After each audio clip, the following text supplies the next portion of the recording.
You should probably run.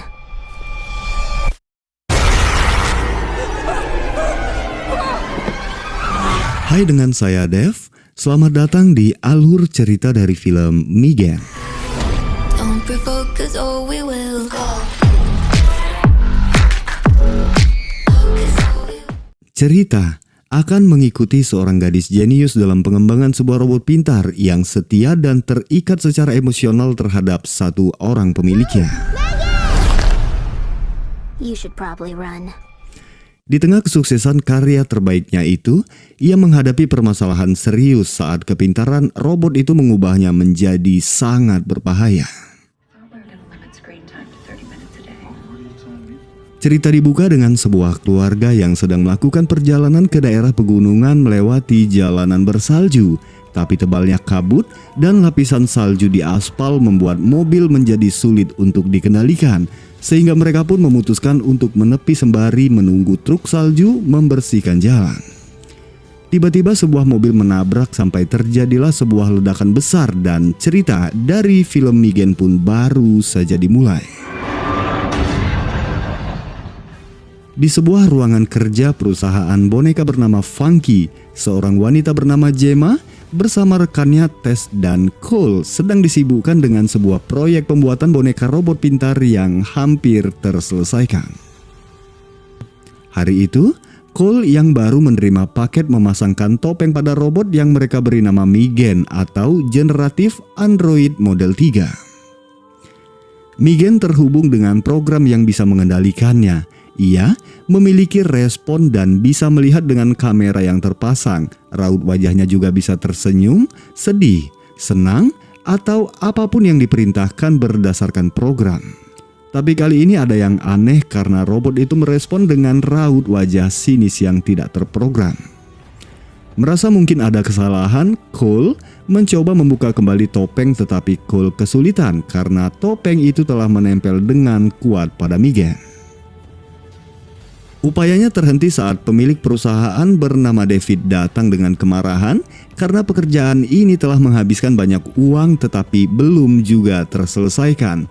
Ditambah lagi, perusahaan pesaing mereka telah menyelesaikan boneka robot bahkan hanya dengan setengah harga. Tetapi Gemma meyakinkan David kalau proyek yang sedang mereka kerjakan ini jauh lebih canggih dari para pesaing. Kemudian, Gemma menjalankan simulasi Migen memintanya untuk menyapa David. Say hi to David. As in the boss, David? Well, I guess I should call you. Kepintaran Migen cukup membuat David terkesan sebelum terjadi sebuah kekacauan karena Cole lupa memasangkan sebuah alat sehingga kemudian topeng mulai meleleh lalu robot itu pun terbakar.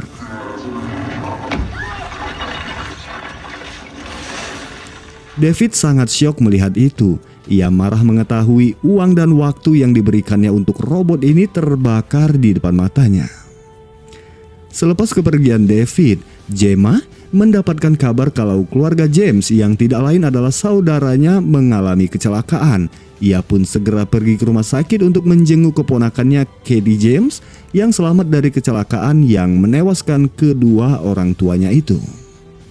Sehingga rumah sakit meminta Gemma sebagai kerabat terdekat untuk menandatangani dokumen hak asuh sementara atas Katie. Beberapa hari kemudian, Gemma membawa Katie yang telah pulih pulang ke rumah dan tinggal bersamanya. Di rumahnya, Gemma memiliki satu robot sebagai pengingat juga kontrol untuk mengatur rumah seperti lampu dan keamanan yang ia beri nama Elsa. Sebagai seorang gadis, Gemma belum begitu mengerti cara memperlakukan anak. Gemma hanya melakukan yang terbaik sebisanya untuk merawat Katie. Pagi itu mereka kedatangan seorang wanita bernama Lydia. Lydia adalah seorang terapis yang akan membantu Katie dalam mengobati traumanya. Kedatangan Lydia hari ini hanyalah untuk memperkenalkan diri dan menyampaikan jadwal sesi terapi Katie. Malam harinya, Katie yang belum bisa tidur mendatangi Gemma di kamarnya. Di sana, Gemma mencoba menghibur Katie dengan robot bernama Bruce yang dibuatnya semasa SMA. Robot itu digerakkan dengan sensor yang dikendalikan oleh Gemma. Kali ini Katie sangat terhibur dan menyatakan ia tidak ingin menginginkan mainan apapun jika telah memiliki robot seperti ini. Kata-kata itu menjadi motivasi bagi Gemma untuk menyelesaikan Megan yang jelas lebih canggih tanpa sensor untuk menggerakkannya. Setelah beberapa hari pengerjaan, Gemma memanggil David untuk menyaksikan sendiri karya terbaik yang telah dibuatnya. Di ruang sebelah, Gemma membawa Katie kepada Megan, lalu memberikan tanda pengenalan dengan menyentuh telapak tangan Megan agar Megan mengetahui siapa pemiliknya. I'm Katie. It's nice to meet you, Katie. Katie pun mulai menyapa Megan yang merespon layaknya seorang manusia. Ia bahkan pandai menghibur dengan mengajak Katie menggambar bersama. Kali ini David merasa mendapatkan perkembangan pesat dari proyeknya, tapi saat melihat Megan memberikan kertas gambar kosong kepada Katie, ditambah lagi Megan menumpahkan air di dalam gelas kembali membuat David kecewa. Sebelum ia mengetahui kalau kertas itu perlahan memunculkan wajah Katie dengan sangat jelas. Gambar itu merupakan sebuah karya seni menakjubkan yang bahkan dibuat hanya menggunakan krayon anak dari sebuah robot pintar yang tercipta dari pemikiran jenius seorang Gemma. Untuk itu, David mulai berbicara tentang biaya produksi dan menjamin pendanaan investasi bahkan jika harus semahal Tesla. Target pasar robot ini akan ditujukan kepada anak-anak untuk menemani mereka di mana orang tua mereka sibuk bekerja.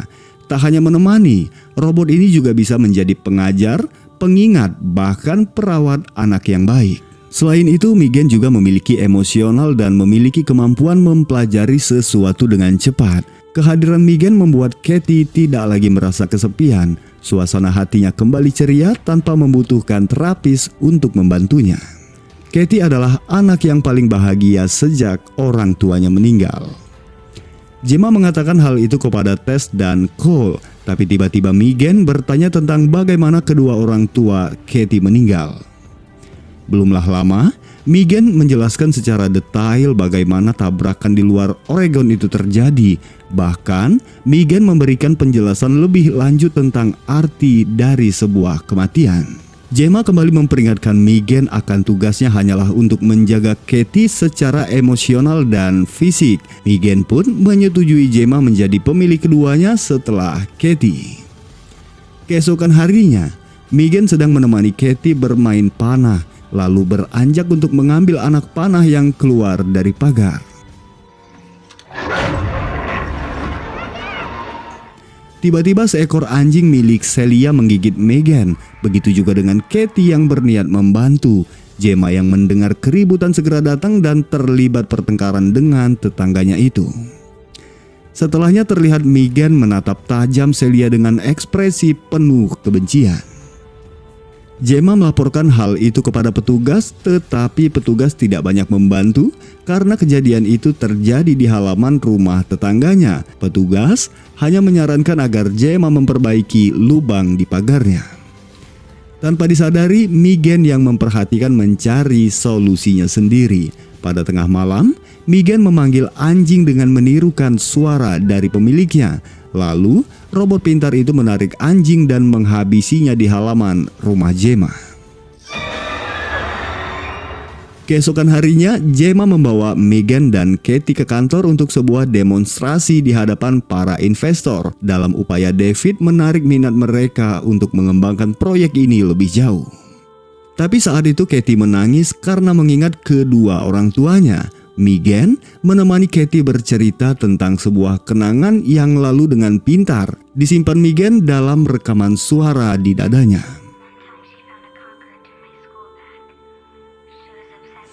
Megan juga menyanyikan sebuah lagu untuk menghibur Katie yang lalu memeluknya dengan kasih sayang. Tanpa diduga, pertunjukan natural ini justru berhasil menyentuh hati dan menarik minat setiap orang yang berada di ruangan itu.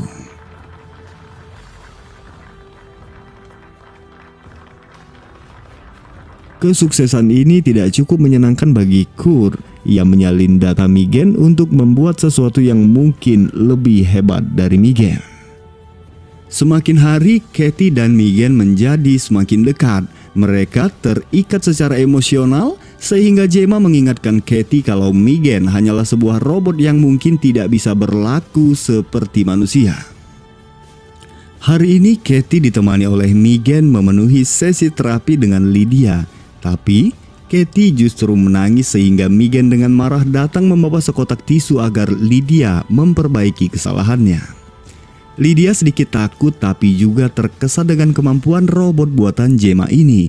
Tetapi secara kejiwaan Lydia menilai ini memiliki resiko. Kedekatan emosional di antara mereka membuat Katie bisa saja menganggap Megan yang penuh kasih sayang sebagai pengasuh utama atau bahkan orang terdekat dalam hidupnya sebagai pengganti orang tuanya.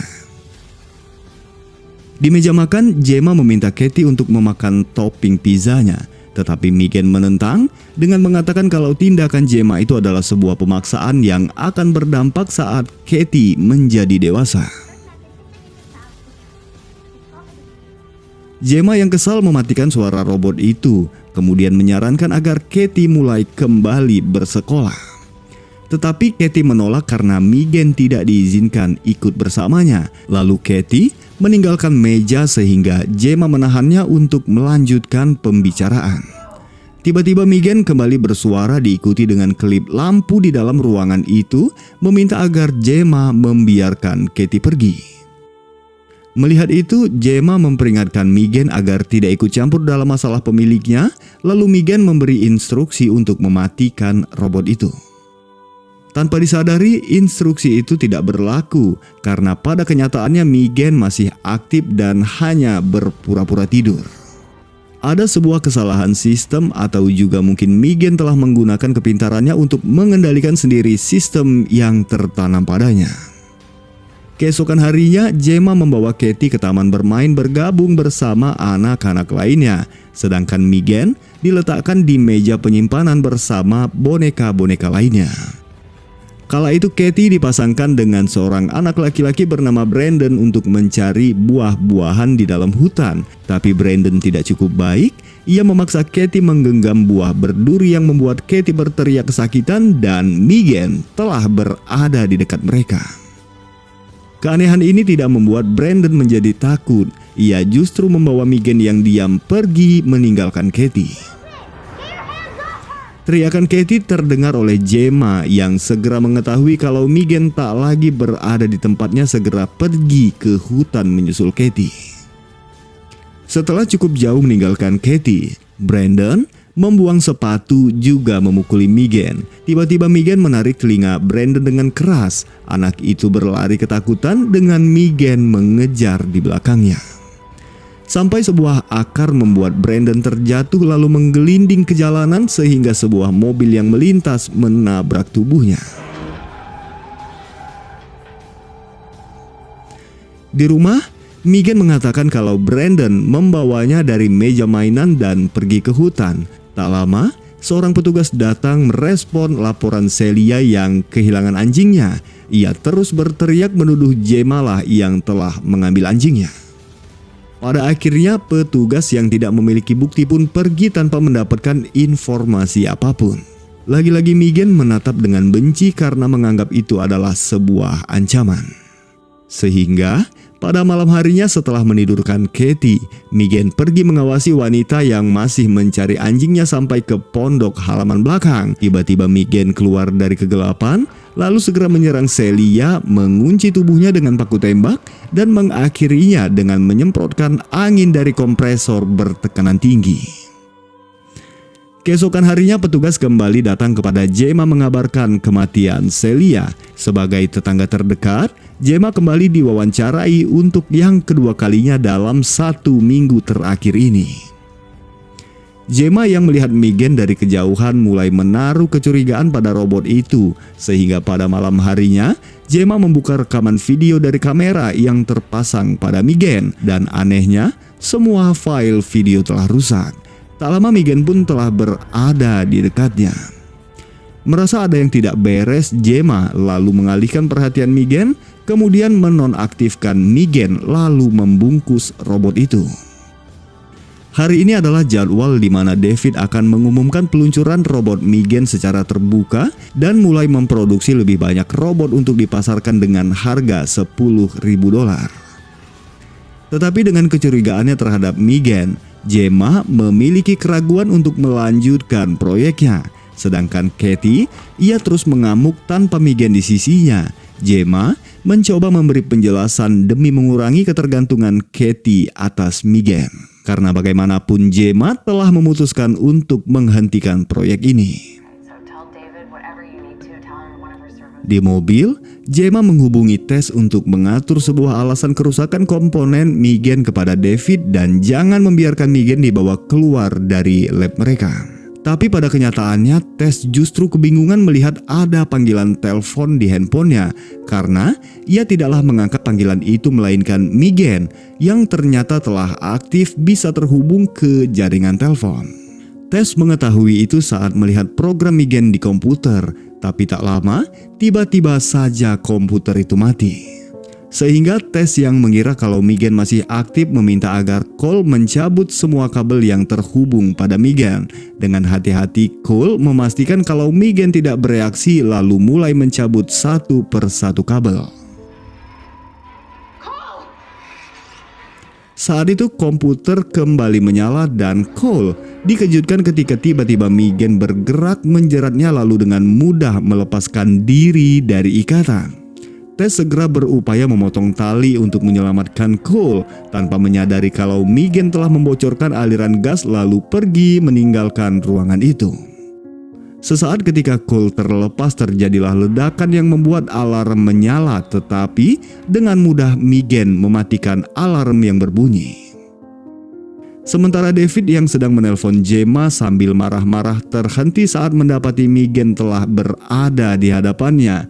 Megan menari sambil melompat, ia mengambil parang di atas meja lalu mulai mendekati David. David yang ketakutan berlari menghindar sampai di lift. Ia meminta Kurt untuk segera menutup pintu, tapi sayangnya David tertusuk sebelum ia sempat masuk ke dalam lift. Kurt yang ketakutan hanya terduduk di pojok lift. Megan mengatakan kalau penyelidikan akan membuat Kurt tertuduh sebagai pelaku karena kebenciannya terhadap perusahaan ini dan barang bukti berupa salinan data Megan di komputernya. Lalu Megan menggunakan tangan Kurt sendiri untuk menghabisinya. Kemudian Megan mengambil mobil di halaman gedung lalu pergi mencari Gemma dan Katie. Sementara di rumahnya, setelah menidurkan Katie, Gemma menyadari kalau sistem LC telah terganggu. Perlahan berjalan ke ruang tengah, Gemma menyadari kalau Megan telah berada di dalam rumahnya.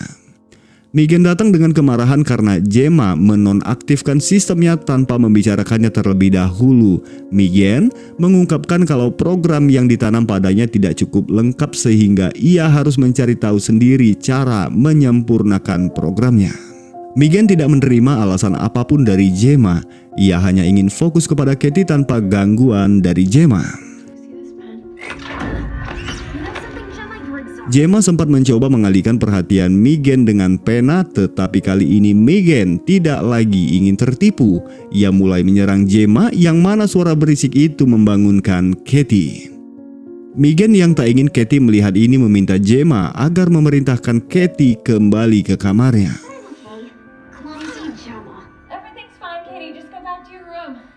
Selepas kepergian Katie, Gemma memukul Megan dengan gelas berisi air yang membuat error pada Megan.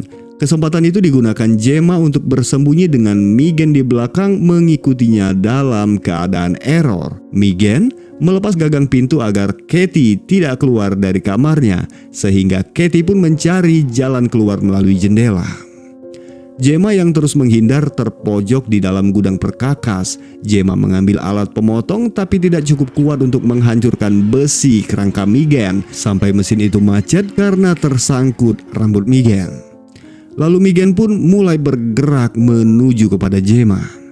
Tetapi Megan terhenti saat melihat Katie telah berada di depan pintu menyaksikan perbuatannya. Megan meminta Katie untuk tenang dan mengatakan kalau Gemma bukanlah pengasuh yang baik untuknya. Tapi perkataan itu tidak cukup untuk membuat Katie membenci bibinya. Ia masuk dengan kendali robot Bruce lalu mengendalikannya untuk menyerang Megan. Keputusannya telah bulat. Katie menggunakan Bruce untuk menarik robot itu sampai terpisah menjadi dua bagian. Tapi itu belum selesai karena Megan masih aktif dengan setengah badannya lalu datang kepada Katie. Katie mencoba melawan dengan Bruce tetapi Bruce justru rusak karena terpeleset. Kepada Katie, Megan mengatakan kalau saat ini ia tidak lagi dimiliki oleh siapapun. Tak lama Gemma datang dengan kepala Bruce memukuli Megan lalu berusaha melepaskan topeng dan semua komponennya. Tapi saat akan mengambil chip, Megan kembali melawan sampai Katie datang dengan obeng menghancurkan chip di kepalanya yang mengakhiri perlawanan Megan.